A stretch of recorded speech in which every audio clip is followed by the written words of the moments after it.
जौहर क्या है? जौहर पुराने समय में राजपूत स्त्रियों द्वारा की जाने वाली क्रिया थी। जब युद्ध में हार निश्चित हो जाती थी तो पुरुष मृत्यु पर्यंत युद्ध हेतु तैयार होकर वीरगति प्राप्त करने निकल जाते थे तथा स्त्रियां जौहर कर लेती थीं, अर्थात जौहर कुंड में आग लगाकर खुद भी उसमें कूद जाती थीं। जौहर करने का कारण युद्ध में हार होने पर शत्रु राजा द्वारा हरण किए जाने का भय होता था। जौहर क्रिया में राजपूत स्त्रियां जौहर कुंड को आग लगाकर उसमें स्वयं का बलिदान कर लेती थीं। जौहर क्रिया का सबसे अधिक घटनाएं भारत पर मुगल आदि भारी आक्रमणकारियों के समय हुई। ये मुस्लिम आक्रमण हमला कर हराने के पश्चात स्त्रियों को लूटकर उनका शील भंग करते थे। इसलिए स्त्रियां हार निश्चित होने पर जौहर कर लेती थीं। इतिहास में जौहर के अनेक उदाहरण मिलते हैं।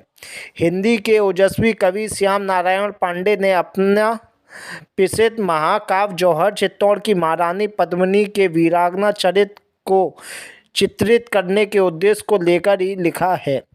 इसे जौहर व्रत भी कहते हैं। यह त्योहार स्त्रियों के द्वारा सुहाग की दीर्घायु व मंगल कामना के लिए किया जाता है, जिसमें स्त्रियां दिन भर निराहार रहकर रात्रि को चंद्रमा के दर्शन कर अर्घ्य देकर भोजन ग्रहण करती हैं। इस दिन संध्या के पश्चात स्त्रियां नीम की पूजा कर तीज माता की कहानी सुनती हैं।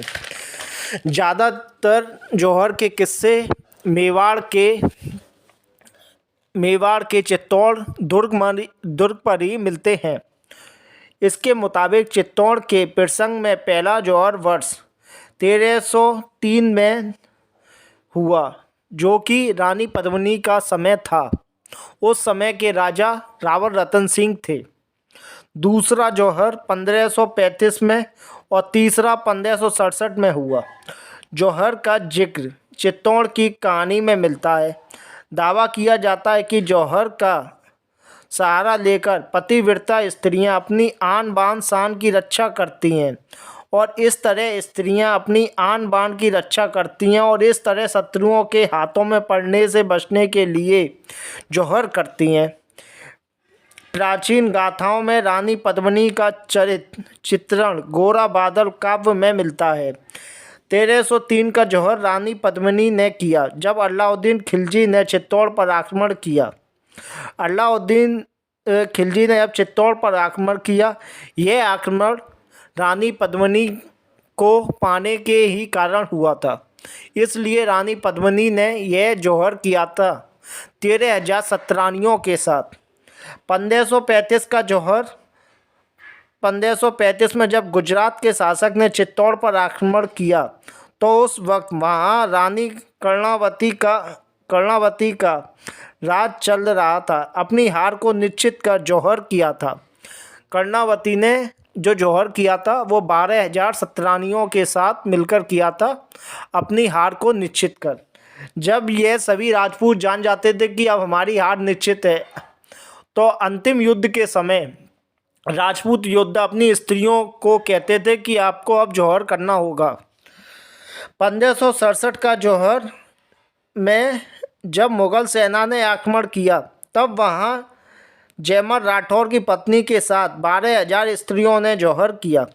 जौहर ज़्यादातर राजपुताने में हुए। राजपुताने में राजपूत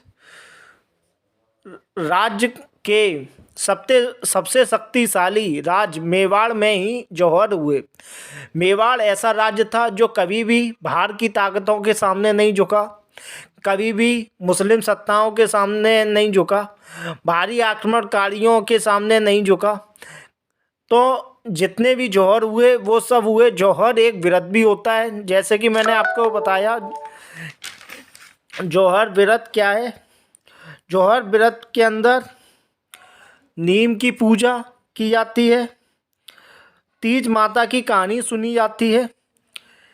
जौहर एक व्रत भी है। राजपुताना की स्त्रियों की आन बान शान बचाने की एक व्रत भी है।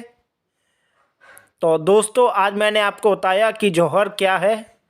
जौहर राजपूताने का एक व्रत है जो कि उसे स्त्रियां करती हैं, पतिव्रता स्त्रियां करती हैं।